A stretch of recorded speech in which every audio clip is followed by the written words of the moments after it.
ಕರ್ತನಾದ ದೇವರೇ, ನಿಮಗೆ ಸ್ತೋತ್ರ ಸ್ತುತಿ ಸಲ್ಲಿಸ್ತೇನೆ ಸ್ವಾಮಿ. ರಾಜಾದ ರಾಜನೇ, ನಿಮಗೆ ವಂದನೆಗಳು ಸ್ತೋತ್ರಗಳು ಸಲ್ಲಿಸ್ತೇನೆ. ಈ ಸಮಯದಲ್ಲಿ ನಿಮ್ಮ ಕೃಪೆ ಸನ್ನಿಧಿ ಅಭಿಷೇಕವನ್ನು ದಯಪಾಲಿಸು ಸ್ವಾಮಿ. ನಿಮ್ಮ ಕೃಪೆಯಿಂದ ನಿಮ್ಮ ಆತ್ಮದಿಂದ ನಮ್ಮನ್ನು ತುಂಬಲ್ಪಡಿಸು ಸ್ವಾಮಿ. ನಿನ್ನ ವಾಕ್ಯ ಮುಖಾಂತರವಾಗಿ ನಮ್ಮ ಹತ್ತಿರ ಮಾತಾಡಬೇಕಂತ ನಾನು ಬೇಡುತ್ತೇನೆ ತಂದೆ. ಆಮೇನ್. ದೇವರಿಗೆ ಸ್ತೋತ್ರ. మీరు ಸ್ಪಷ್ಟವಾಗಿ ನೀಟಾಗಿ ನಮ್ಗೆ ಸಮಾಧಾನ ಹೇಳಬೇಕು, ಗಲಿಬಿಲಿ ಮಾತ್ರ ಮಾಡೋಕೆ ಹೋಗ್ಬೇಡ್ರಿ, ಆಯ್ತಾ? ದೇವ್ರ ಸ್ತೋತ್ರ. ಆದಿಕಾಂಡ 1ನೇ ಅಧ್ಯಾಯ 11ನೇ ವಚನ ನಾನು ಓದ್ತೀನಿ. ಭೂಮಿಯು ಹುಲ್ಲನ್ನು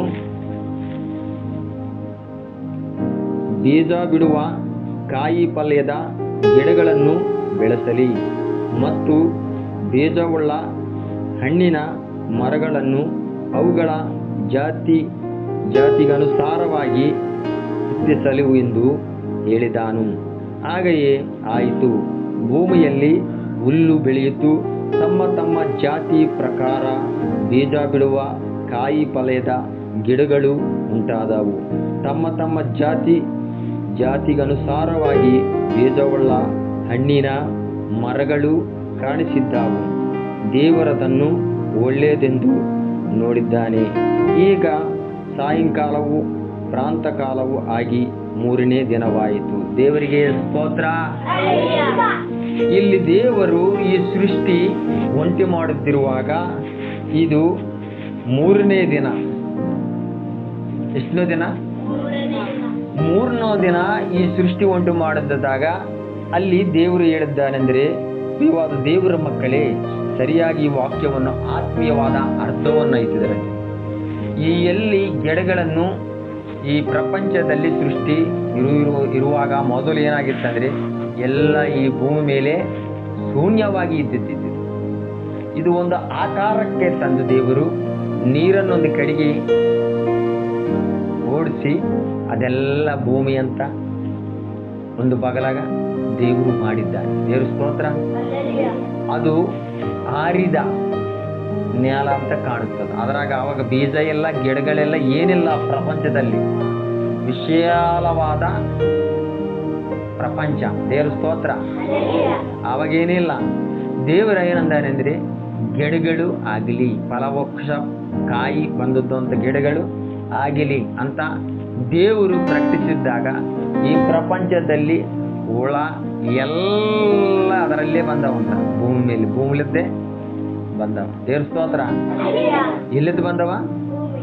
ಭೂಮಿಲಿದ್ದೇ ಬಂದವ. ಈ ಭೂಮಿಲಿದ್ದ ಬಂದದ್ದು ಗಿಡಗಳೆಲ್ಲ ನಮಗೆ ಏನು ಕೊಡ್ತಾವೆ? ಎಲ್ಲ ಗಿಡಗಳಿದ್ರೆ ಏನಾನ ಪ್ರಯೋಜನವೈತಾ ಅಮ್ಮ? ಈ ಗಿಡಗಳ ಸಲುವಾಗ ನಮ್ಮ ಕೆಟ್ಟದ್ದನ್ನು ತಕ್ಕಂದು ಕಾರ್ಬನ್ ಡೈಆಕ್ಸೈಡ್ ತಕ್ಕಂದು ಅದು ತಕ್ಕಂದು ಏನು ಕೊಡ್ತದ? ಒಳ್ಳೆ ಆಕ್ಸಿಜನ್ ನಮಗೆ ಕೊಡ್ತದೆ. ನೀವು ಪ್ರತ್ಯುತ್ತರವನ್ನು ಕೊಟ್ಟಿತ್ತಂದ್ರೆ ನಿಮ್ಗೆ ಶ್ರೇಷ್ಠವಾಗಿ ಹೇಳ್ತೀನಿ. ಯಾಕಂದ್ರೆ ಇಂಥ ಒಳ್ಳೆಯ ವಾತಾವರಣ ದೇವರು ನಮಗೆ ಕೊಟ್ಟಿದ್ದಾನೆ. ಆಕ್ಸಿಜನ್ ಎಲ್ಲಿದ್ದ? ಗಿಡಗಳು ಒಳ್ಳೆಯ ಆಕ್ಸಿಜನ್. ಅದರಲ್ಲಿದ್ದ ಗಿಡಗಳಿದ್ದಿತ್ತಂದ್ರೆ ಮಳೆ ಬರ್ತಾವ. ಏನಾಗ್ತಾವ? ತನ್ನ ಕಾಲದಲ್ಲಿ ಏನಾಗಬೇಕು? ಈ ಪ್ರಪಂಚದಲ್ಲಿ ಗಿಡ ಇರಬೇಕು. ಗಿಡ ಇಲ್ಲಂದ್ರೆ ಮಳೆ ಇಲ್ಲ, ಬೆಳೆ ಇಲ್ಲ, ಏನೇನು ಇರಂಗಿಲ್ಲ. ಬಿಸಿಲು ಆ ಥರ ಕೊಡಕತ್ತದ. ಪ್ರಭುತ್ವಗಳು ಏನು ಹೇಳ್ತಾರ? ಗಿಡಗಳನ್ನು ಬೆಳೆಸಿದೆ ನಿಮ್ಮ ಮನೆ ಸುತ್ತ ರೋಡ್ ಬಾಗ್ಲಾಗ ಎಷ್ಟೋ ಚಂದಾಗಿ ಹೂವಿನ ಗಿಡ ಹಾಕಿರಿ, ಗಿಡಗಳನ್ನು ಹಾಕಿರಿ ಅಂತ ಹೇಳುತ್ತಿರ್ತಾರೆ ಗೌರ್ಮೆಂಟ್. ಯಾಕಂದ್ರೆ ನಾವು ಅದರನ್ನು ಬೆಳೆಸಬೇಕು. ನಮ್ಮ ಮನೆ ಸುತ್ತಾರದ ಚಂದಾಗಿರಬೇಕು. ವಾಸನೆ ಬರ್ತಾವ ಹೂಗಳಿದ್ದಿತ್ತಂದ್ರೆ ಎಲ್ಲ ಆಕ್ಸಿಜನ್, ಒಳ್ಳೆಯ ಆಕ್ಸಿಜನ್ ನಮ್ಮ ಮನೆ ತಕ್ಕ ಕೊಡ್ತಾ ಹೋಗಲ್ಲ. ಅದಕ್ಕೋಸ್ಕರ ದೇವರು ಈ ಗಿಡಗಳನ್ನು ಹುಟ್ಟಿಸಿದ್ದಾನೆ. ದೇವ್ರ ಸ್ತೋತ್ರ. ಅದಕ್ಕೆ ಜೀವ ಎಲ್ಲಿಂದ ಬಂದಿದ್ದು? ಈಗ ಅದಕ್ಕೆ ಹುಟ್ಟಿಸಿದ್ದಾಗ ಎಲ್ಲಕನ ಬೀಜ ಭೂಮಿಲಿಂದ ಬಂದವ. ದೇವ್ರ ಸ್ತೋತ್ರ. ಅದು ತೆಗೆದು ಗಿಡ ಒಂದು ದೊಡ್ಡ ಗಿಡ ಕಿತ್ತಿ ಮೇಲಿಟ್ಟಿತ್ತಂದ್ರೆ ಏನಾಗ್ತದ? ನಾಶ ಆಗುತ್ತದೆ. ದೇವ್ರ ಮಕ್ಕಳೇ, ಇದೊಂದು ಆಲೋಚನೆ ಮಾಡಿ. ಆ ಗಿಡ ಅದಕ್ಕೆ ಜೀವ ಇಲ್ಲೈತ? ಭೂಮಿಲಿಂದ ಕಿತ್ತಾಗಿತ್ತಂದ್ರೆ ನಾಶ ಆಗುತ್ತದೆ.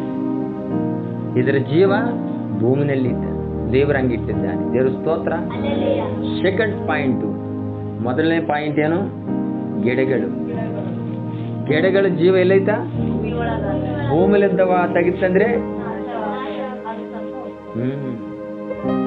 ಸೆಕೆಂಡು ಸಮುದ್ರ. ದೇವ್ರ ಸ್ತೋತ್ರ. ಜಲಗಳನ್ನು ಸೃಷ್ಟಿ ಉಂಟು ಮಾಡಿದ್ದಾನೆ ದೇವರು. ಏನ್ ಮಾಡೋಣ? ಈ ಜಲಗಳು ಸಮುದ್ರದಲ್ಲಿ ಜಲ ಚರದಲ್ಲಿ ಏನಂದ್ರೆ ಮೀನುಗಳು, ಮತ್ಸ್ಯಗಳು ದೊಡ್ಡ ದೊಡ್ಡವೆಲ್ಲ ಸಮುದ್ರದಲ್ಲಿ ಬಂದವ. ದೇವ್ರ ಸ್ತೋತ್ರ. ಸಮುದ್ರದಲ್ಲೇ ಬಂದವ. ಎಲ್ಲ ತಿಮಿಂಗಳ, ಮುಚ್ಚಲೆ, ದೊಡ್ಡ ದೊಡ್ಡ ಮೀನುಗಳು ನೋಡಿದ್ದೀರಿ ನೀವು? ಯಾವಾಗೇನ ನೋಡಿರ ನೀವು? ಕನಿಷ್ಠ ನೀವು ಸಮುದ್ರ ತಕ್ಕ ಹೋಗಿ ನೋಡ್ಬಾರ್ದು. ಈಗೆಲ್ಲ ಐತಲ್ಲ ಅಮೆಜಾನ್ ಇವೆಲ್ಲ ತೋರಿಸ್ತಾನ, ಅದ್ರಾಗ ಐತಿಲ್ಲ ಜಂತುಗಳು, ಪ್ರಾಣಿಗಳು ಬರ್ತಾವಲ್ಲ, ನೀವು ನೋಡ್ತಿರಲ್ಲ. ಅದ್ರಾಗ ಮೀನುಗಳು ದೊಡ್ಡ ದೊಡ್ಡ ಸಮುದ್ರಲಿದ್ದ ಹೆಂಗ ಬರ್ತಾವ, ಮೀನು ಮುಸಲೆ ಹೆಂಗಿರ್ತಾವ, ಇವೆಲ್ಲ ದೇವರು ಸೃಷ್ಟಿ ಆಗಿಲ್ಲ ಅಂತ ಅಂದಂತ ಜಲ ಏನಂತ ಇಲ್ಲಿ ನೋಡೋ ತಡಕರ. ಮೊದಲನೇ ಅಧ್ಯಾಯ 20ನೇ ವಚನ. ತರುವಾಯ ದೇವರು ಗುಂಪು ಗುಂಪಾಗಿ ಚಲಿಸುವ ಜಲ ಜಂತುಗಳು ನೀರಿನಲ್ಲಿ ತುಂಬಿಕೊಳ್ಳಲಿ, ಪಕ್ಷಿಗಳಾಗಲು ಭೂಮಿಯ ಮೇಲೆ ಅಂತರಿಕ್ಷದೊಳಗೆ ಹರಡಲಿ ಎಂದು ಹೇಳಿದನು. ಈಗ ದೇವರು ಮಹಾ ಜಲಚರಗಳನ್ನು ನೀರಿನಲ್ಲಿ ತುಂಬಿರುವ ಸಕಲ ವಿಧವಾದ ಜೀವಿಗಳನ್ನು ರೆಕ್ಕೆಗಳು ಸಕಲ ವಿಧವಾದ ಪಕ್ಷಿಗಳನ್ನು ಅವುಗಳನ್ನು ಜಾತಿಗನುಸಾರವಾಗಿ ಉಂಟು ಮಾಡಿದನು. ಆತನು ಅದನ್ನು ಒಳ್ಳೆಯದೆಂದು ನೋಡಿದನು. ಇದಲ್ಲದೆ ದೇವರು ಅವುಗಳಿಗೆ ನೀವು ಅಭಿವೃದ್ಧಿಯಾಗಿ ಎಚ್ಚರಿಸಿರಿ, ಜಲಚರಗಳು ಸಮುದ್ರ ನೀರಿನಲ್ಲಿ ತುಂಬಿಕೊಳ್ಳಲಿ, ಪಕ್ಷಿಗಳು ಭೂಮಿಯ ಮೇಲೆ ಹೆಚ್ಚಾಲಿ ಎಂದು ಹೇಳಿ ಆಶೀರ್ವದಿಸಿದ್ದೇನೆ. ಈಗ ಸಾಯಂಕಾಲವು ಪ್ರಾಂತಕಾಲವು ಆಗಿ 5ನೇ ದಿನವಾಗಿತ್ತು. ದೇವರ ಸ್ತೋತ್ರ. ದೇವರು 5ನೇ ದಿನ ಏನ್ ಮಾಡೋಣ? ಜಲಚರ, ಪಕ್ಷಿಗಳು, ಮತ್ಸ್ಯಗಳು ಎಲ್ಲ ಮಾಡಿದ್ದಾನೆ. ದೇವರ ಸ್ತೋತ್ರ. ದೇವರಿಗೆ ಸಮಸ್ತವು ಆಗಿಲ್ಲ ಅಂದ್ರೆ ನೀನಂದ್ರೆ ಆತವ? ನೀನು ಮಾತಾಡಿದ್ರೆ ಆತವ? ಯಾವ ಮನುಷ್ಯ ಮಾತಾಡಿದ್ರೆ ಆತವ? ಈ ಜಂತುಗಳು ಎಲ್ಲಿಂದ ಬಂದವ? ಈ ಪಕ್ಷಿಗಳು ಎಲ್ಲ ದೇವರೇ ಉಂಟು ಮಾಡಿದ್ದಾನೆ. ದೇವರ ಸ್ತೋತ್ರ. ಆ ದೇವರು ಯಾರು? ನಿಜವಾದ ದೇವರು ಯಾರು? ಈ ಉಂಟು ಮಾಡಿದ ದೇವರು ಯಾರು? ಯೇಸು ಸ್ವಾಮಿ. ಮತ್ತೆ ಕೆಲವು ಜನಕ್ಕೆ ಯಾಕೆ ಗುರುತಾಗ್ಲಿಲ್ಲ ಯೇಸು ಸ್ವಾಮಿ ಅಂತ? ಬಹಳ ಜನರ ಇದ್ದಾರೆ ಪ್ರಪಂಚದಲ್ಲಿ. ನಿನಗೊಂದು ದೇವರು, ನನಗೊಂದು ದೇವರು, ಎಲ್ಲಾ ದೇವರು. ನಿಮ್ಮ ದೇವರು ಮಾಡಿಲ್ಲ? ಜಲರಾಶಿಗಳು, ಸಮುದ್ರಗಳು, ಪಕ್ಷಿಗಳು, ವೃಕ್ಷಗಳು ಎಲ್ಲ ಹಿಸ್ಟ್ರಿ ಐತಾ, ಆಧಾರ ಐತಾ, ಎವಿಡೆನ್ಸ್ ಐತಾ, ಇದಕ್ಕೆ ಚರಿತ್ರೆ ಐತಾ? 4000 ವರ್ಷ ಹಳೆ ಒಡಂಬಡಿಕೆ ಚರಿತ್ರೆ ಐತಾ? ಈ ಚರಿತ್ರೆ ಗ್ರಂಥದಲ್ಲಿ ಬರೆದಲ್ಪಟ್ಟ ಎವಿಡೆನ್ಸ್ ಐತ. ಇದ್ರಾಗ ನಿನ್ಗೆ ಆಧಾರ ತೋರ್ಸಕ್ ಎವಿಡೆನ್ಸ್ ಐತಾ? ನಿನ್ನ ದೇವರಿಗೆ ಎವಿಡೆನ್ಸ್ ಐತಾ? ನಮ್ಮ ದೇವರಿಗೆ ಈ ಬೈಬಲ್ ಪ್ರಕಾರ ಎವಿಡೆನ್ಸ್ ತೋರಿಸ್ತೀವಿ. ಎವಿಡೆನ್ಸ್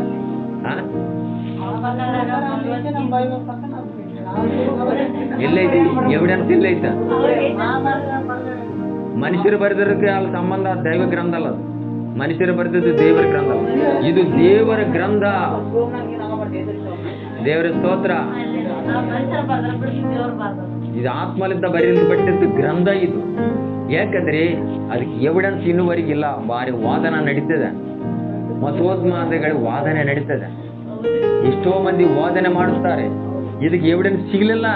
ಇದಕ್ಕೆ ಆಧಾರ ಎವಿಡೆನ್ಸ್ ತೋರಿಸ್ತಿ. ಚರಿತ್ರೆ ಐತಾ? ಇನ್ನುವರೆಗೆ ಚರಿತ್ರೆ ಐತಿ ಇದಕ್ಕೆ. ಇದರ ಬಗ್ಗೆ ಪ್ರಿಯ ದೇವರ ಮಕ್ಕಳೇ, ದೇವರಿಗೆ ಸಮಸ್ತವನ್ನು ಸಾಧ್ಯ. ಏನು ಮಾಡಿದ್ದೇನೆಂದ್ರೆ, ದೇವರು ಸಮುದ್ರದಲ್ಲಿ ಜಲ, ಮೀನುಗಳು, ಮತ್ಸ್ಯಗಳು ಎಲ್ಲ ಅಭಿವೃದ್ಧಿ ಆಗಿಲ್ಲ ಅಂದ್ರೆ ಎಲ್ಲ ಫುಲ್. ನಿನಗೆ ಮೇನ ದಿನ ಇಟ್ಕೊಂಡ್ ಬರ್ತಾರೆ. ಇಷ್ಟು ಮಂದಿ ತಿಂತಾರು ಸಮುದ್ರದಲ್ಲಿ. ಎಷ್ಟು ನೀನು ಪೋರ್ಟ್ಗಲ್ಲಿ ಹೋದ್ರೆ ಗುರ್ತಾಗ್ತದಮ್ಮ, ಅಲ್ಲಿ ಎಷ್ಟು ಜಗ್ಗಿ ಬರ್ತಾವ ಮೀನ. ನಾನು ನೋಡಿನಲ್ಲ ಅಷ್ಟು. ಗೋವಾ ಇದು ಇಲ್ಲಿ ನೋಡಿರಿ, ಗುಜರಾತಿನಲ್ಲಿ ನೋಡಿನಿ, ವಿಶಾಖಪಟ್ಟಣಂ, ಅನೇಕ ಸಮುದ್ರ ಕಡೆಗಳಲ್ಲಿ ಇವೆಲ್ಲ ಮೀನುಗಳು ಜಗ್ಗಿ ಜಗ್ಗಿ ಬರ್ತಾವ. ಯಾಕಂದ್ರೆ ಅನೇಕ ಮಂದಿ ಇದಕ್ಕೆ ಬಹಳ ತುಟ್ಟೈತೆ ಮೀನುಗಳು. ಈ ಮೀನುಗಳು ಎಲ್ಲೈತೆ ಇದಕ್ಕೆ ಜೀವ ಹೇಳ್ರಿ. ಈಗ ಮೀನುಗಳಿಗೂ ಜೀವ ಎಲ್ಲೈತಾ? ಸರಿಯಾಗಿ ಹೇಳ್ರಿ.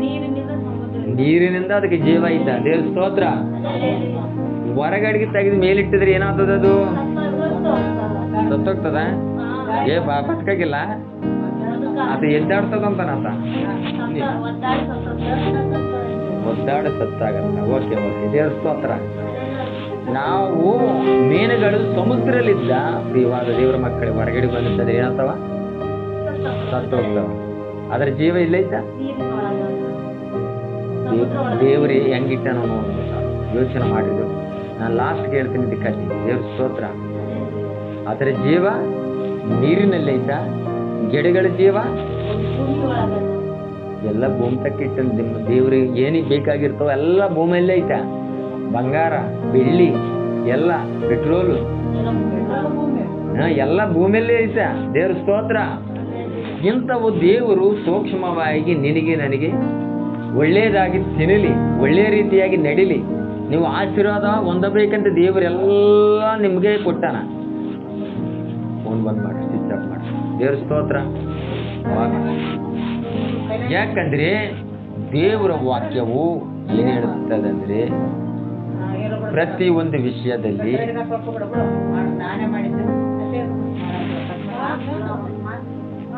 ಯಾಕಂದ್ರೆ ಈ ರೀತಿಯಾಗಿ ಒಂದೊಂದಕ್ಕೂ ಒಂದೊಂದು ಜೀವ ಅದರಲ್ಲಿ ಜಾಯಿಂಟ್ ಎಲ್ಲ ಸತ್ತೋಗ್ತದೆ. ಈಗ ನೆಕ್ಸ್ಟ್ ಮೂರನೇದಾಗಿ ಮನುಷ್ಯ. ದೇವ್ರ ಸ್ತೋತ್ರ. ಮನುಷ್ಯ ಯಾರು ಮಾಡಿದ್ದಾರೆ? ಹೆಂಗ್ ಮಾಡಿನ ದೇವರು? ದೇವ್ರು ಹೆಂಗ್ ಮಾಡ್ಯಾನ ಮನುಷ್ಯನೇ? ಮಣ್ಣಿಲಿದ್ದ ಕೆಲವೊಂದು ಕೋತಿಲಿದ್ದ ಬಂದೈತಂತಾರ.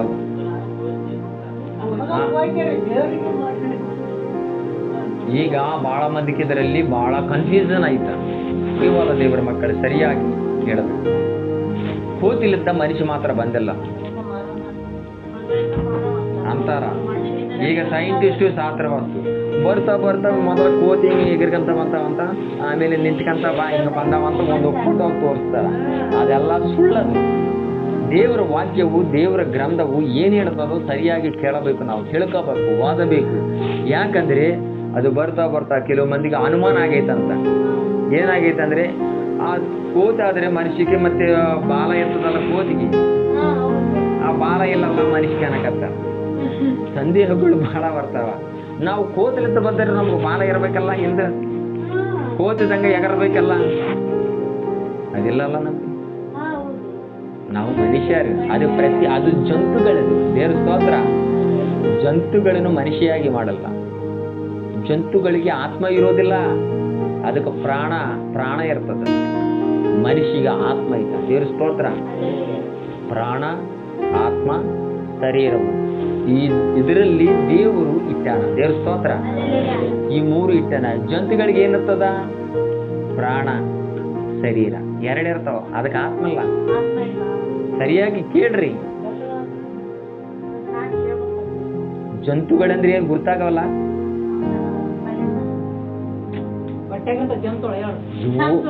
ನಿಮ್ಗ ಅರ್ಥ ಆಗವಲ್ಲ. ಇವು ಅನೇಕ ಜಾತಿ ಹುಲಿ ಇರ್ತಾವ, ಎಮ್ಮೆ ಇರ್ತಾವ, ಕುರಿ ಇರ್ತಾವ. ಇವೆಲ್ಲ ಏನಂತಾರ ನೀವು? ದೇವ್ರ ಸ್ತೋತ್ರ. ಏನಂತಾರ? ಯಾಕಂದ್ರೆ ಬೈಬಲ್ ಭಾಷಾ ಅನೇಕ ರೀತಿಯಾಗಿ ನಿಮ್ಗೆ ಅರ್ಥ ಆಗೋದಿಲ್ಲ. ಮತ್ತೆ ಹೇಳಕತ್ತೀನಲ್ಲ, ಕುರಿ, ಎಮ್ಮೆ, ಆನಿ ಇವೆಲ್ಲ ಏನಂತಾರ? ಅಂತಾರಲ್ಲ, ಜಂತುಗಳ ಅಂತಾರಲ್ಲ. ಮತ್ತೆ ಯಾಕೆ ಕನ್ಫ್ಯೂಸ್ ಆಗ್ತೀರಿ ನಿಮ್ ಕನ್ನಡದಾಗ? ಪ್ರಾಣಿಗಳು ಇವೆಲ್ಲ. ದೇವ್ರ ಸ್ತೋತ್ರ. ಇದಕ್ಕೆ ಆತ್ಮ ಮಾತ್ರ ಇರೋದಿಲ್ಲ. ಪ್ರಿಯವಾದ ದೇವರ ಮಕ್ಕಳೇ, ದೇವರು ಮನುಷ್ಯನ ಪ್ರತ್ಯೇಕವಾದ ಮಾಡಿದ್ದಾನೆ. ನೀವು ಓದ್ರಿ ವಾಕ್ಯವನ್ನು. ಆಮೇಲೆ ವಾಕ್ಯವು ತಡ್ಕರ.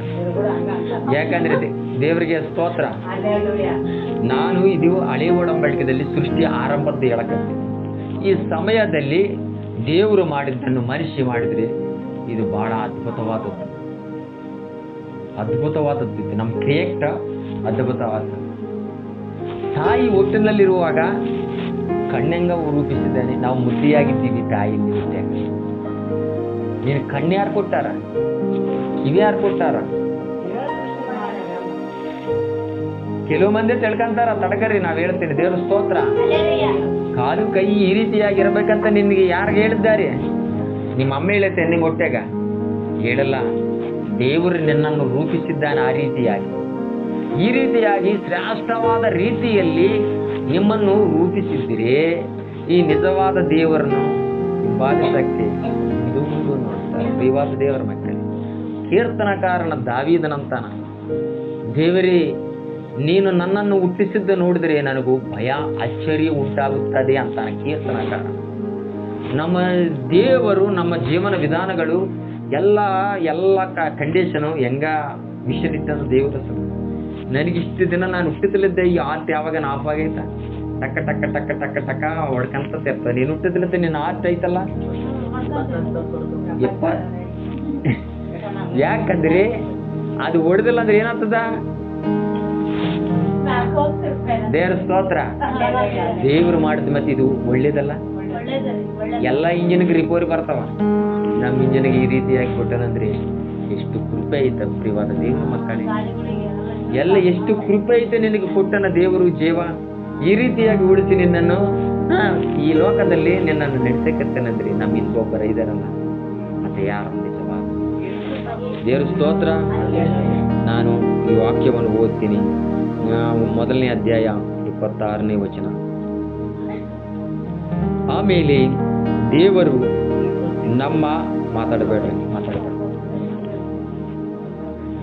ನಮ್ಮ ಸ್ವರೂಪದಲ್ಲಿ ನಮ್ಮ ಹೋಲಿಕೆಯ ಸರಿಯಾಗಿ ಮನುಷ್ಯರನ್ನು ಉಂಟು ಮಾಡುವೋಣ. ಅವರು ಸಮುದ್ರದಲ್ಲಿರುವ ಮೀನುಗಳ ಮೇಲೆಯೂ ಅಂತರಿಕ್ಷದಲ್ಲಿ ಹಾರಾಡುವ ಪಕ್ಷಿಗಳ ಮೇಲೆಯೂ ಪಶುಗಳ ಮೇಲೆಯೂ ನೆಲದ ಮೇಲೆ ಹರಿದಾಡುವ ಎಲ್ಲ ಕ್ರಿಮಿಕೀಟಗಳ ಮೇಲೆಯೂ ಎಲ್ಲ ಭೂಮಿಯ ಮೇಲೆಯೂ ದೊರೆತನ ಮಾಡಲಿ ಅಂದಾನು. ಈಗ ದೇವರು ಮನುಷ್ಯನು ತನ್ನ ಸ್ವರೂಪದಲ್ಲಿ ಉಂಟು ಮಾಡಿದ್ದಾನೆ. ದೇವರ ಸ್ತೋತ್ರ. ಯಾವ ಸ್ವರೂಪದಲ್ಲಿ? ಯೇಸು ಸ್ವಾಮಿ ಸ್ವರೂಪ. ದೇವರು ಯಾವ ರೀತಿಯಾಗಿದ್ದಾನೋ ಆ ರೀತಿಯಲ್ಲೇ ಮಾಡೋಣಂತ ಮನುಷ್ಯರು. ದೇವರ ಸ್ತೋತ್ರ. ಈಗ ನಾವ್ಯಾರು? ದೇವರ ಸ್ವರೂಪದಲ್ಲಿದ್ದೀವಿ ನಾವು. ದೇವ್ರ ಸ್ತೋತ್ರ. ದೇವ್ರು ಹೆಂಗಿರ್ತಾನ ಅನ್ಕಂತಾರೆ? ದೇವರು ನಮ್ದಂಗೆ ಇದೆ. ದೇವ್ರ ಸ್ತೋತ್ರ ಅನ್ರಿ ಮಾತ. ದೇವರು ನಿಮ್ದಂಗ ಇದ್ದಾನ. ನೀವನ್ರಿ ದೇವರು ನಮ್ದಂಗೆ ಇದೆ, ನಮ್ಮಂಗೆ ಇದ್ದಾನ. ದೇವ್ರ ಸ್ತೋತ್ರ. ದೇವರು ನನ್ನನ್ನು, ದೇವರೇ ನೀನು ನಮ್ದಂಗೆ ಮಾಡಿದ, ನಮ್ಮಂಗೆ ಮಾಡಿ. ಎಷ್ಟು ಸುಂದರವಾದ ದೇವರು ನಿಮ್ಮ ಮೇಲೆ ಎಷ್ಟೋ ಪ್ರೀತಿಯನ್ನಿಟ್ಟಿದ್ದಾನೆ. ದೇವರಂತ ಲೋಕವನ್ನು ಪ್ರೀತಿಸಿ ಒಬ್ಬನೇ ಮಗನನ್ನು ಈ ಲೋಕಕ್ಕೆ ಕಳಿಸಿದ್ದಾನೆ. ಆತರ ನಂಬುವನಕ್ಕೆ ನಶಿಸುವಾಗದಲ್ಲಿ ರಕ್ಷಿಸಲ್ಪಡ್ತಾನೆ, ನಿತ್ಯ ಜೀವ ಸಿಗುತ್ತದೆ. ದೇವರು ವಾಕ್ಯವು ಹೇಳುತ್ತದೆ. ದೇವರ ಸ್ತೋತ್ರ. ಯೇಸು ಸ್ವಾಮಿದಲ್ಲಿ ಅಷ್ಟೇ ಸತ್ಯ ಇದೆ. ಪ್ರಿಯವಾದ ದೇವರ ಮಕ್ಕಳೇ, ನೀವು ಸರಿಯಾಗಿ ನೀವು ನಂಬಿತ್ತಂದ್ರೆ ಈ ದೇವರದಲ್ಲಿ ಅಷ್ಟೇ ಶಕ್ತಿ ಆಯ್ತಾ. ಆತ ಜೀವಂತ ದೇವರಾಗಿದ್ದಾನೆ. ಆತ ಮಾಡಿದ್ದು ನೋಡುತ್ತಂದ್ರೆ ಆತ ಬಹಳ ವಿಚಿತ್ರವೈತ.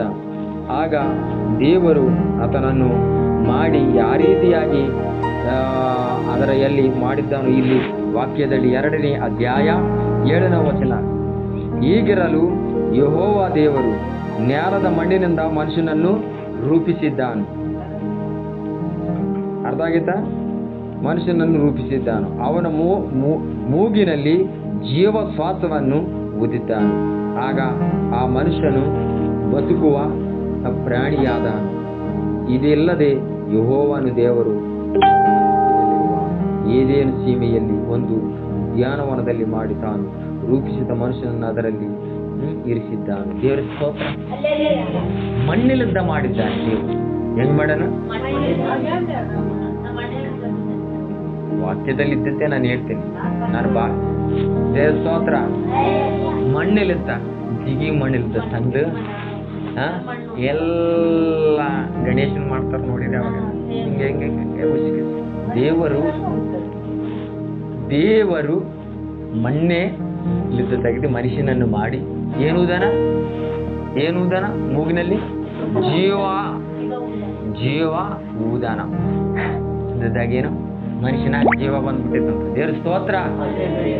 ನೀನು ಊದಿದ್ರೆ ಬರ್ತದ, ನೀವು ಊದಿದ್ರೆ ಬರ್ತದ ಜೀವ? ಮಣ್ಣಿಂದೊಂದು ಮಾಡ್ಕಸಿ ನೀವು ಊದ್ ನೋಡ್ರಿ, ಅದು ಹಂಗೆ ಇರ್ತದ. ಅದು ಯಾರು ಮಾಡಾರ? ಅದು ದೇವರಿಗೆ ಸಾಧ್ಯ. ಮಾತಾಡ್ಬೇಡ್ರಿ. ದೇವರಿಗೆ ಸಾಧ್ಯ. ವಾಕ್ಯ ಆಗತನ ಯಾರು ಮಾತಾಡ್ಬೇಡ. ನಾನು ಹೇಳ್ತೀನಿ, ದೇವರಿಗೆ ಸ್ತೋತ್ರ. ಯಾಕಂದ್ರೆ ನಾನು ಹೇಳ್ತೀನಿ, ಮಾತಾಡ್ಬೇಡ್ರಿ ಸ್ವಲ್ಪ ಆಗತ್ತೆ. ಯಾಕಂದ್ರೆ ದೇವರು ಈ ರೀತಿಯಾಗಿ ಮನುಷ್ಯನನ್ನು ಹುಟ್ಟಿಸಿದ್ದಾನೆ.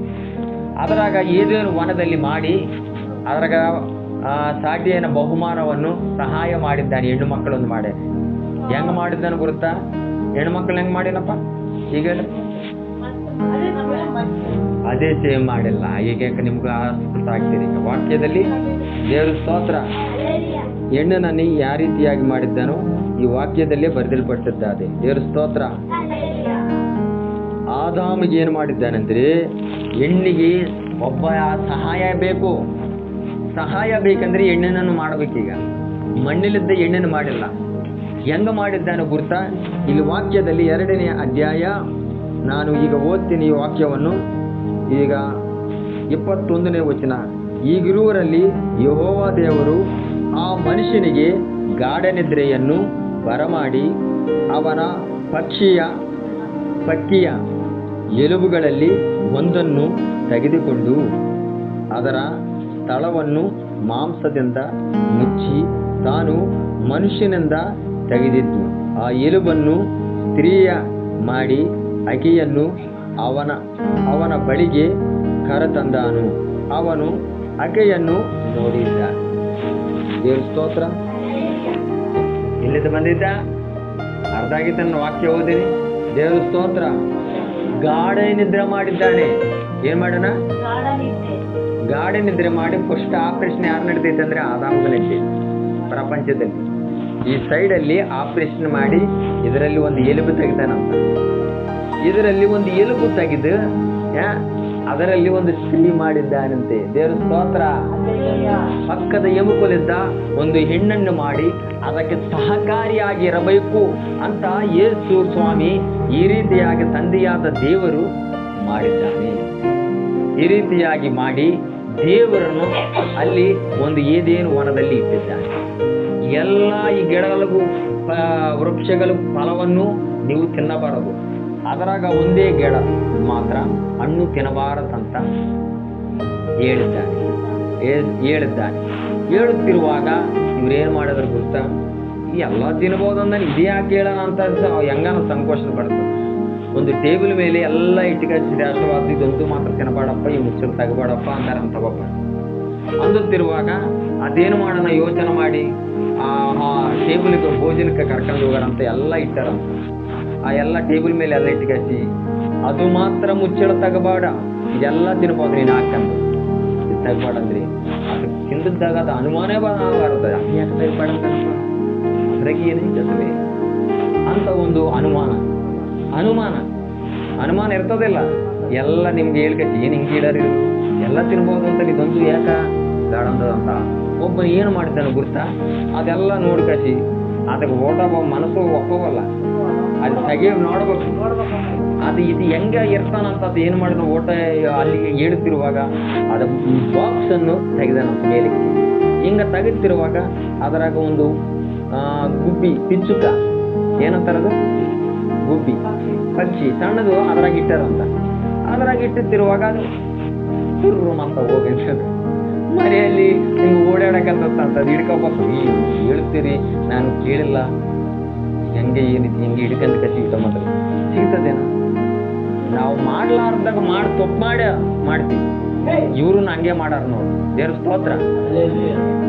ತೀವ್ರ ಮಕ್ಕಳೇ, ಅನುಮಾನ ಮನುಷ್ಯ ಜೀವನದಲ್ಲಿ ಏನ್ ತರ್ತದೆ ಗೊತ್ತಾ? ಅನುಮಾನ ನಮ್ಮ ಜೀವನ ಹಾಳು ಮಾಡ್ತದೆ. ನಾವು ಬ್ಯಾಡಂದದ್ದೇ ನಾವು ಹೋಗ್ತೀವಿ. ಇದು ಒಳ್ಳೇದಲ್ಲ, ನೀನು ಹೋಗಬೇಡ, ಈ ಕೆಲಸ ಮಾಡಬೇಡ, ಇದು ತಪ್ಪು, ಇದು ತಿನ್ನಬಾರದು, ಹಿಂಗ ಮಾಡಬಾರದು ಅಂತ ಹೇಳಿದ್ರಿ ಅಲ್ಲಿಗೆ ನಾವು ಹೋಗ್ತೀವಿ. ಆದಾಮ ಅವ್ವ ನಮ್ಮ ಫಸ್ಟ್ ಸೃಷ್ಟಿಸಿದ ಮನುಷ್ಯರು ಇದೇ ಮಾಡಾರ. ಏನೇನು ತೋಟದಲ್ಲಿ ಎಲ್ಲ ತಿನ್ಬಹುದೇ, ಈ ಹಣ್ಣು ಮಾತ್ರ ತಿನ್ನಬಾರ್ದು, ಎಲ್ಲ ಇಟ್ಕಸಿ ಹೋಗ್ಬಿಟ್ಟ. ಆದ್ರೆ ಸೈತಾನ ಬಂದಿದ್ದ, ಹಣ್ಣು ನೋಡಿದ್ರೆ ರಮ್ಯವಾಗೈತ, ಸುಂದರವಾಗಿದೆ. ದೇವರು ಸೈತಾನ ಬಂದು ಕೇಳ್ತಾನ, ದೇವರು ಎಲ್ಲ ತಿನ್ನಬಹುದು, ಹಣ್ಣು ಮಾತ್ರ ತಿನ್ನಬಾರದು ಅಂತಂದ. ಯಾರಂದ ಅದು ತಿಂದಿದ್ರೆ ಸತ್ತೋಗ್ತಾರಂತ ಹೇಳೋಣ ದೇವ್ರಂತ. ಯಾರಂದಾರ ಅದೆಲ್ಲ ಸುಳ್ಳು. ನೀನು ತಿನ್ನು, ನಿಮ್ಮ ಎಲ್ಲ ಕಣ್ಣುಗಳನ್ನ ತಿರುಗ್ತಾವ. ತೋಟದಲ್ಲಿ ಎಲ್ಲ ನಿಮ್ಮ ಕಣ್ಣುಗಳೆಲ್ಲ ತೆರೆದಲ್ಪಡ್ತಾವ, ಸುಂದರವಾಗಿರ್ತಾರೆ. ನೀವು ಹಣ್ಣು ತಿನ್ನಂತ ಸೈತಾನನ್ನ ಬಂದು ಹೇಳ, ಹಾವು ರೂಪದಲ್ಲಿ ಸರ್ಪ ರೂಪದಲ್ಲಿ ಬಂದು ಹೇಳ, ತಿನ್ನು ತಿನ್ನು ತಿನ್ನು ಅನ್ನುತ್ತಾಳೆ. ದೇವ್ರ ಸ್ತೋತ್ರ.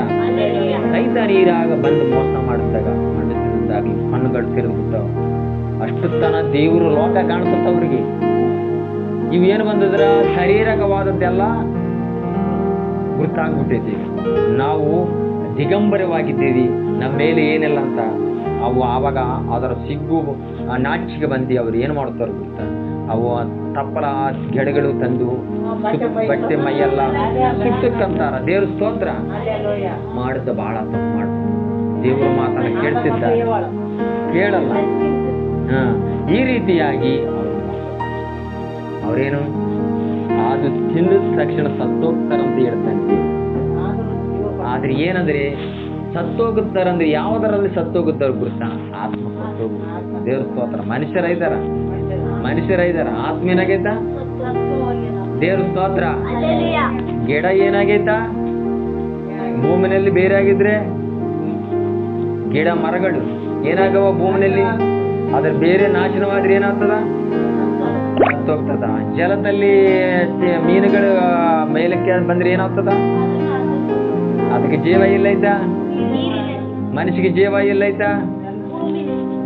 ಮನುಷ್ಯಗೆ ದೇವರು ಕೊಟ್ಟಿದ್ದ ಆತ್ಮ. ದೇವ್ರ ಸ್ತೋತ್ರ. ದೇವರು ಕೊಟ್ಟಿದ್ದ ಆತ್ಮ ಏನಾಗೈತ? ಲೋಕದಾಗ ಸಾಧಾರಣ ಮನುಷ್ಯ ಆಗುತ್ತೆ. ದೇವ್ರ ಸ್ತೋತ್ರ. ನಿನಗೆ ದೇವರಿಗೆ ದೂರ ಆಗಿತ್ತಂದ್ರೆ ಇದೇ ಆಗ್ತದೆ. ದೇವರಿಗೆ ನೀನು ದೂರ ಆಗಿತ್ತಂದ್ರೆ ನೀ ಆತ್ಮ ಸತ್ತೋಗ್ತದೆ. ಎಷ್ಟೋ ಮಂದಿ ಸತ್ತೋಗುತ್ತಾರೆ ಇದ್ದಾರ. ಹೆಂಗ ಸತ್ತೋಗುತ್ತಾರೆ ಅಂದ್ರೆ ಆತ್ಮದಲ್ಲಿ ಸತ್ತೋಗುತ್ತಾರೆ. ನಾನು ಮನುಷ್ಯನಾಗಿದ್ದೇನೆ, ದೇವರ ವಾಕ್ಯ ಹೇಳದ್ದೆ. ನೀವು ಮನುಷ್ಯನಾಗಿದ್ದಿದ್ದೆ, ಮಾನವನಾಗಿದ್ದಿದ್ದೆ, ಆದರೆ ನೀವು ಮೃತನೇ ಅಂತ ದೇವರು ವಾಕ್ಯ ಪ್ರಕಟಣೆ. ದೇವರು ಆತ್ಮ ಸತ್ತೋಗೈತ. ಆ ರೀತಿಯಾಗಿರಬಾರದು. ಆದಾಮ ಏನಾಗುತ್ತೆ, ಅವತ್ತು ತಕ್ಷಣವೇ ಸತ್ತೋಗುತ್ತೆ. ಅದೇನ ಹೇಳಬೇಕಂದ್ರೆ ಬಹಳ ಚರಿತ್ರೆ ಐತಮ್ಮ. ಟೈಮನವನ್ನ ಬಾಳ ಬೇಕಿದ್ದ ಸೃಷ್ಟಿನ ಬಗ್ಗೆ ಹೇಳಬೇಕಂದ್ರೆ ನಾವು ಸ್ಪಷ್ಟವಾಗಿ ನಿಮ್ಗೆ 3 ಸಂದರ್ಭ ಹೇಳ್ತೀನಿ. ಯಾವತ್ತಂದ್ರೆ ಮೊದಲನಾಗಿ ಗಿಡಗಳು ಭೂಮಿಲಿದ್ದ ಕಡಿಗೆ ಆಗ್ತಂದ್ರೆ ಏನಾಗೈತ? ನಾಶನವಾಗಿ ಸತ್ತೋಗಿ. ಮೇನುಗಳು ಸಮುದ್ರದಲ್ಲಿದ್ದ ಕಡಿಗೆ ಬಂದು ಮೇಲಕ್ಕೆ ಬಂದ್ರೆ ಏನಾಗೈತ? ಅದರ ಜೀವ ಎಲ್ಲೈತ? ಮನುಷ್ಯೊಂದು ಜೀವ ಎಲ್ಲೈತ? ದೇವರಲ್ಲಿಂದ ಬಂದದ್ದ ಆತ್ಮ ದೇವರ ಕಡೆಗೆ ಹೋಗೋದ ಬಿಟ್ಟು ಈ ಲೋಕಕ್ಕೆ ಹೋಗ್ಬಿಟ್ಟೈತೆ, ಸತ್ತೋಗ್ಬಿಟ್ಟೈತೆ. ದೇವ್ರ ಸ್ತೋತ್ರ. ನೀವು ಸತ್ತೋಗದ್ದಂಗಿದ್ದೀಯಾ, ನೀನು ಬದುಕಿದ್ದಂಗಿದ್ದೀಯಾ? ಒಂದು ಸಾಲ ನನ್ನನ್ನು ನಾವು ಜ್ಞಾಪಕವನ್ನು ಮಾಡಿಕೊಂಡು ಈ ಸಮಯದಲ್ಲಿ ನಮ್ಮ ಜೀವನ ಹೆಂಗೈತ? ದೇವರಿಗೂ ದೂರ ಆಗಿತ್ತಂದ್ರೆ ನೀನು ಸತ್ತೋಗದ್ದಂಗೆ. ಆತ್ಮೆಯಲ್ಲಿ ದೇವರಿಗೆ ಸಮೀಪವಾದಿದ್ದಂದ್ರೆ ನೀನು ಬೆಳವಣಿಗೆ ದಿನ ಬದಲಾವಣೆ ಆಗುತ್ತದೆ. ಈಗಲದ್ದೇನ ನಮ್ಮ ಆತ್ಮ ಇಷ್ಟುವರೆಗೆ ಏನೇನೋ ತಪ್ಪುಗಳು ಮಾಡೀನಿ, ನಾವು ತಿಳಿಲಾರ್ದಂಗೆ ಏನೇನೋ ಮಾಡೀನಿ. ಅಪ್ಪ ದೇವರೇ, ನನ್ನನ್ನು ಕ್ಷಮಿಸು. ಈಗಲಿದ್ದ ನಾನು ಮಾರ್ಪಡಿ ದೇವರ ಬಗ್ಗೆ ನಂಬಿಕೆ ವಿಶ್ವಾಸ ನೀಡ್ತಿ, ನಾನು ಮನಸ್ಸಾಂತರ ನಾನು ದೀಕ್ಷಾಸ್ಥಾನ ದೇವರ ಕಡೆಗೆ ನಾನು ಜೀವಿಸ್ತೇನೆ ಅಂತ ಒಂದು ತೀರ್ಮಾನವನ್ನು ಮಾಡಿಕೊಂಡು ದೇವರ ರಾಜ್ಯಕ್ಕೆ ಪ್ರತಿಯೊಬ್ಬರನ್ನು ಹೋಗಬೇಕಂತ ಯೇಸು ಸ್ವಾಮಿ 2000 ವರ್ಷ ಹಿಂದೆ ಈ ಲೋಕಕ್ಕೆ ಬಂದು ತನ್ನ ಪ್ರಾಣವನ್ನು ಕೊಟ್ಟು ನಿನಗೋಸ್ಕರ ನನಗೋಸ್ಕರ ಆ ಜೀವವನ್ನು ನಿನಗೂ ಕೊಡಕ್ಕೆ ಈ ಲೋಕಕ್ಕೆ ಬಂದಿದ್ದಾನೆ. ನಾವು ಯಾರಾದರೆ ನಂಬುತ್ತಾರೋ ಅವ್ರದಲ್ಲಿ ಈಗ ಬಿಡುಗಡೆ ಐತ ಮಾನವ ಮನುಷ್ಯನಿಗಾಗಿ. ಆ ಬಿಡುಗಡೆ ಬಿಡ್ತಾವನು ಯೇಸು ಸ್ವಾಮಿನ ಒಬ್ಬ. ಈ ಸಮಯದಲ್ಲಿ ಕಣ್ಣು ಮುಚ್ಚಿರಿ, ಮಣಕಾಲಾಕಿರಿ, ನಾನು ಪ್ರಾರ್ಥನೆಯನ್ನು ಮಾಡುತ್ತೇನೆ. ಅಪ್ಪ, ನಿಮಗೆ ಸ್ತೋತ್ರ ಸ್ವಾಮಿ. ರಾಜಾದ ರಾಜನೇ, ನಿಮಗೆ ವಂದನೆಗಳು ಸ್ತೋತ್ರಗಳು ಸಲ್ಲಿಸ್ತೇನೆ. ಈ ಸಮಯದಲ್ಲಿ ನಿಮ್ಮ ಕೃಪೆ ಸನ್ನಿಧಿ ಅಭಿಷೇಕ ಇರಲಪ್ಪ.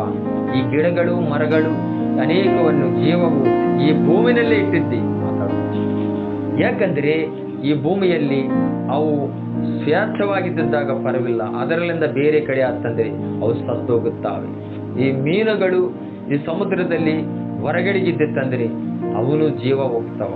ಮನುಷ್ಯ ದೇವರಿಗೆ ವಿರೋಧವಾಗಿ ಇದ್ದಿತ್ತಂದ್ರೆ ಮನುಷ್ಯನ ಆತ್ಮೆಯಲ್ಲಿ ಸತ್ತೋಗುತ್ತಾನಂತ 3 ಭಾಗ ಸಬ್ಜೆಕ್ಟ್ನಲ್ಲಿ ಹೇಳಿದ್ದೇವೆ ಸ್ವಾಮಿ. ನಾವು ಅನೇಕ ವಿಷಯಗಳ ಆಧ್ಯಾತ್ಮಿಕವನ್ನು ನಮ್ಮ ಜೀವಿತವನ್ನು ಕಟ್ಟುಕೊಳ್ಳಕ್ಕೆ ಒಳ್ಳೆಯ ಜ್ಞಾನವನ್ನು ಕೃಪೆಯನ್ನು ಇವರೆಲ್ಲರಿಗೆ ಅನುಗ್ರಹಿಸಬೇಕಂತ ನಾನು ಪ್ರಾರ್ಥನೆ ಮಾಡುತ್ತೇನೆ ಸ್ವಾಮಿ. ಅಪ್ಪ, ನಿಮಗೆ ವಂದನೆಗಳು, ಸ್ತೋತ್ರಗಳು ಸೇರಿಸ್ತೇನೆ. ಈ ಸಮಯದಲ್ಲಿ ಎಲ್ಲರಿಗೆ ಜೀವವು ಉಂಟಾಗಬೇಕಂತ ನಾನು ಪ್ರಾರ್ಥನೆಯನ್ನು ಮಾಡುತ್ತೇನೆ.